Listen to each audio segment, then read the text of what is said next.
আওয়ামী লীগের এক ইউনিয়ন নেতা 21টা হিন্দু পরিবারকে তাড়িয়ে দিয়েছিল শুধু ভূমি দখল করার জন্য। আমাদের এক হতে হবে যে 47 সালে আমাদেরকে যে ঐতিহাসিক ভুল হয়েছে ব্রিটিশদের ষড়যন্ত্রে এবং ব্রাহ্মণদের ষড়যন্ত্রে, সেইটা আমাদের কারেকশন করতে হবে। 7 সিস্টার আমাদের হবে। পারলে তোমরা আইসো, কেউ ইন্ডিয়াকে মিস করতে পারবে না। ইন্ডিয়ার একমাত্র পরিচয় হলো আওয়ামী লীগকে দিয়ে বাংলাদেশকে লুটপাট করা। আওয়ামী লীগকে তারা শুধু আস্থায় নেয়, বাংলাদেশের উন্নয়নে তারা আরেকটা কারণে বাধার সৃষ্টি করে যে বাংলাদেশ যদি উন্নয়ন হয় তাহলে তাদের 7 সিস্টার আনস্টেবল হয়ে যাবে।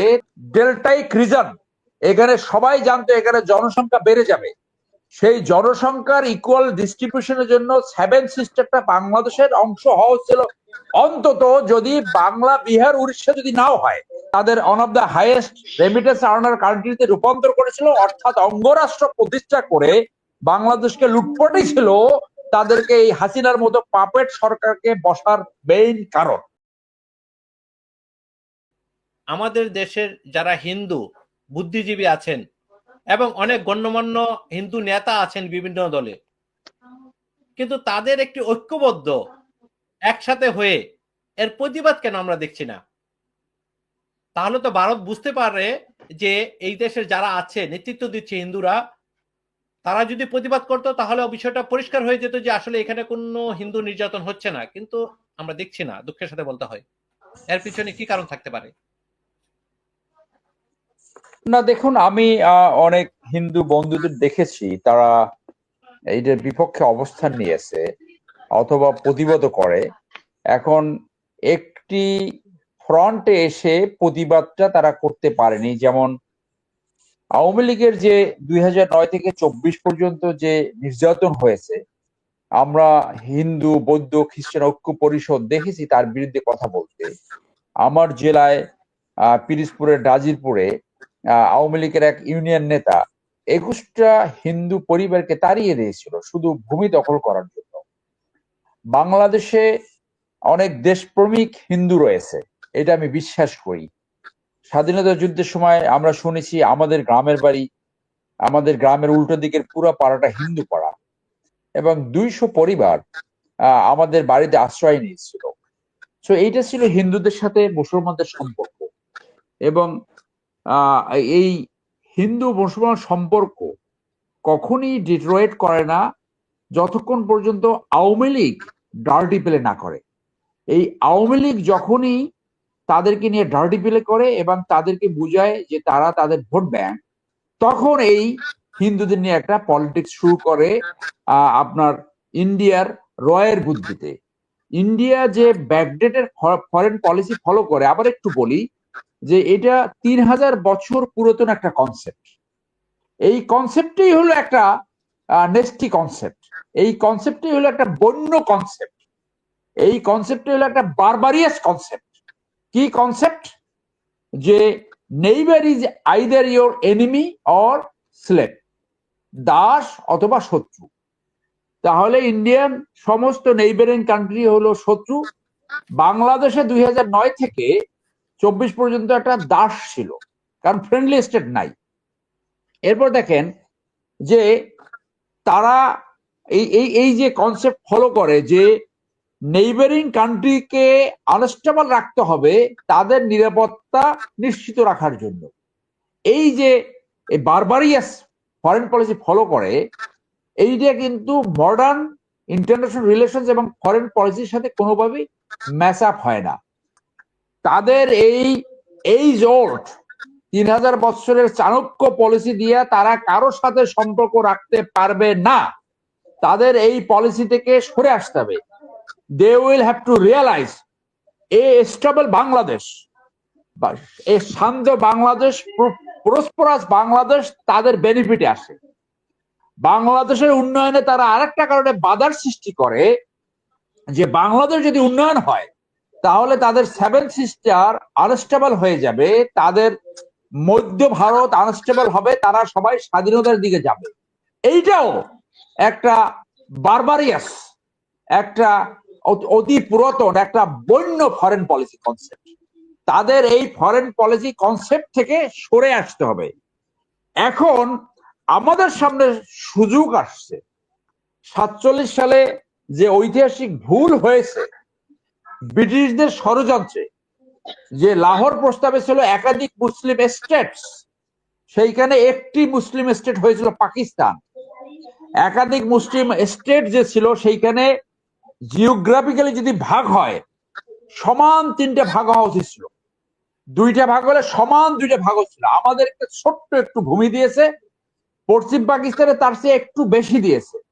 অর্থাৎ আমাদেরকে এমন ভাবে বৈষম্যমূলক একটা রাষ্ট্র গঠন হয়েছে, ওইটা হইলো এই উপমহাদেশের সবচেয়ে বড় সমস্যা। যার জন্য সেই সময় আমাদের পূর্বসূরি নেতারা সেইটাকে ঠিকভাবে নেগোশিয়েট করতে পারে নাই বলে আমাদের এই যে আপনার ডেল্টাইক রিজন, এখানে সবাই জানতো এখানে জনসংখ্যা বেড়ে যাবে, সেই জনসংখ্যার ইকুয়াল ডিস্ট্রিবিউশনের জন্য 7 সিস্টারটা বাংলাদেশের অংশ হওয়া হচ্ছিল। অন্তত যদি বাংলা, বিহার, উড়িষ্যা যদি নাও হয়, নবাব সিরাজউদ্দৌলার নাটকেই দিয়ে কথাটা আসছে বাংলা, বিহার, উড়িষ্যা। তো বিহার, উড়িষ্যা যদি নাও আসে, অন্তত 7 সিস্টারটা বাংলাদেশের অংশ হওয়া ছিল। এই মিস্টেকটা আমাদের এখন, আমাদের যে ইয়াং জেনারেশন, তাদেরকে এই কনসেপ্টটা তাদের জানতে হবে, তাদের বুঝতে হবে যে 47 সালে আমাদেরকে যে ব্রিটিশরা এবং হিন্দু ব্রাহ্মণরা যে ঠকিয়েছে, সেইটাকে টুডে আর টুমরো কখনো না কখনো সেইটাকে ইতিহাসের স্বার্থে, জনগণের স্বার্থে এবং এই এই এই ন্যায্যতার স্বার্থে এইটাকে অবশ্যই কারেকশন করতে হবে। ভুলটাকে যাতে আমরা সামনে না আনতে পারি, সেই জন্য এই কুখ্যাত একবার বলে যে পদ্মা নদীর ওপাশে, মানে গ্রেটার বরিশাল এবং গ্রেটার খুলনা, কুষ্টিয়া সহ তারা নাকি স্বাধীন বঙ্গভূমি বানাবে। আমাদের এক হতে হবে যে 47 সালে আমাদেরকে যে ঐতিহাসিক ভুল হয়েছে ব্রিটিশদের ষড়যন্ত্রে এবং ব্রাহ্মণদের ষড়যন্ত্রে, সেইটা আমাদের কারেকশন করতে হবে। 7 সিস্টার আমাদের হবে। পারলে তোমরা আইসো। এখন আমি মিলিটারি কনসেপ্ট যে ওদের কত ডিভিশন সৈন্য আছে, 32 ডিভিশন। পাকিস্তান বর্ডারে কত ডিপ্লয় করতে হয়, 3 থেকে 4 ডিভিশন। আপনার চাইনিজ বর্ডারে কত ডিভিশন তাদের ডিপ্লয় করতে হয়, 3 থেকে 4 ডিভিশন। বাংলাদেশের বর্ডারে তাদের সৈন্য নাই। আমাদের কি আছে স্ট্রেংথ? আমাদের আছে 10 ডিভিশন ইনফেন্ট্রি সৈনিক, 10 ডিভিশন। আমাদের যে প্রশিক্ষিত আনসার আছে এইটা আরো 20 ডিভিশনের মতো। এইটার সাথে আছে আরো 10 ডিভিশনের মতো আছে বিজেপি। আর যদি যুদ্ধ লাগে তাহলে 4 সপ্তাহের ভিতরে যাদের বয়স 12 থেকে 30, তাদেরকে 4 সপ্তাহে শর্ট ট্রেনিং করে তাদেরকে ওয়েপন চালানো শেখানো যায়।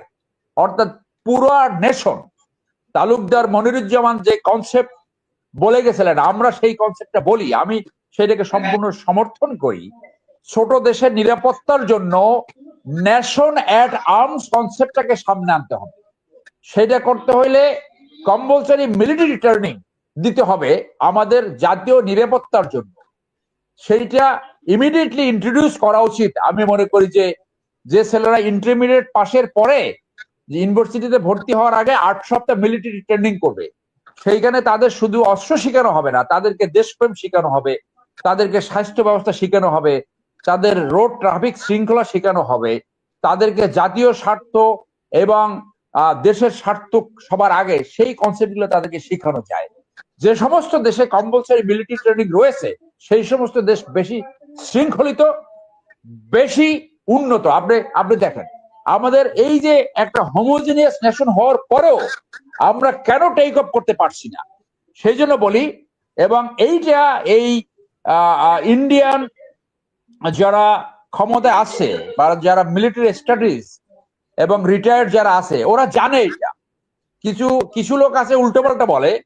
ওরা বাংলাদেশে এখনো as an ex military officer আমার কাছে কখনোই বাংলাদেশে তারা অ্যাগ্রাসন চালাবে না, ইনভেট করবে না। কেন করবে না? ওরা এইরকম অচল অবস্থা সৃষ্টি করে বাংলাদেশে লুটপাট করতে চায়। তাদের 15 লক্ষ লোক অবৈধভাবে কাজ করছিল। 5ই আগস্টের পরে অনেকে পালায়ে গেছে। বাংলাদেশ তাদের one of the highest remittance earner কান্ট্রিতে রূপান্তর করেছিল। অর্থাৎ অঙ্গরাষ্ট্র প্রতিষ্ঠা করে বাংলাদেশকে লুটপাটই ছিল তাদেরকে এই হাসিনার মতো পাপেট সরকারকে বসার মেইন কারণ। সেইটা এখন তাদের মাথা নষ্ট হয়ে গেছে। এই কারণে তারা বাংলাদেশে অ্যাগ্রেশন চালাবে না। যদি পাকিস্তানের সাথে নিউক্লিয়ার টাই নাও হয়, এটা হতে তো একদিনের ব্যাপার, 1 ঘন্টার ব্যাপার, 1 ঘন্টার ব্যাপার। তো বাংলাদেশকে আক্রমণ করলে পাকিস্তানের সাথে মিলিটারি নিউক্লিয়ার ট্রিটি হতে পারে, যেটা আমার টিচার শহীদুজ্জামান অনেকদিন আগে থেকে বলছে এবং অনেকেই এটা সমর্থন জানিয়েছে। পাকিস্তান আসা মাইনে চায়নার সমর্থন আসবে। অর্থাৎ this this India has to face 3 front. ওরা শুধু বাংলাদেশকে ফেস করতে পারবে না, 3 ফ্রন্ট তাদেরকে ফেস করতে হবে। লাস্ট কথাটা বলি, অ্যাগ্রাসনের জন্য 1:3 বা স্ট্রেংথ লাগে। অর্থাৎ 1 ডিভিশনের এগেনস্টে 3 ডিভিশন সৈন্য তাদেরকে মাস্টার করতে হবে। India does not have that capacity and capability. এইটা যারা নন মিলিটারি তাদের এটা বোঝার কথা না। এইখানে অনেকে গর্দবের মতো কথা বলে যে ইন্ডিয়ার সাথে 8 ঘন্টাও টিকে থাকতে পারবে না। আমি বলি, এই গর্দব, তোমার মিলিটারি ট্রেনিং নেওয়ার কথা, তুমি আমার কাছে আইসা ট্রেনিং করো, তারপরে কমেন্ট করো। তো যার জন্য নিউক্লিয়ার পাওয়ার হলেও ইন্ডিয়া ইন্টারন্যাশনাল আইন অনুযায়ী নন নিউক্লিয়ার স্টেটের উপরে সেটাকে প্রয়োগ করতে পারবে না।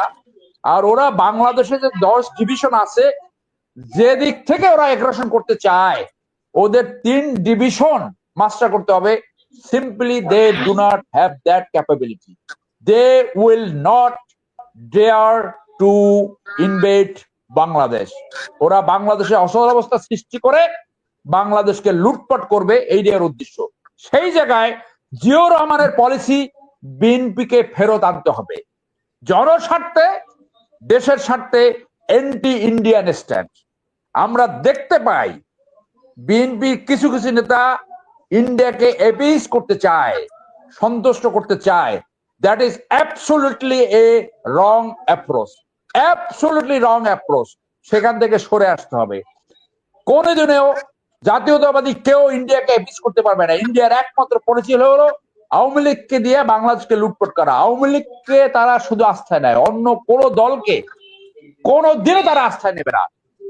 appeasement policy towards India by any anti-Awami League parties is absolutely a wrong concept. That has to be revisited. That has to be revised. Ziaur রহমানের পলিসি এন্টি ইন্ডিয়া, জনস্বার্থে, দেশের স্বার্থে এন্টি ইন্ডিয়ান পলিসি নিতে হয়, সেখানে আমাদের যেতে হবে। ধন্যবাদ।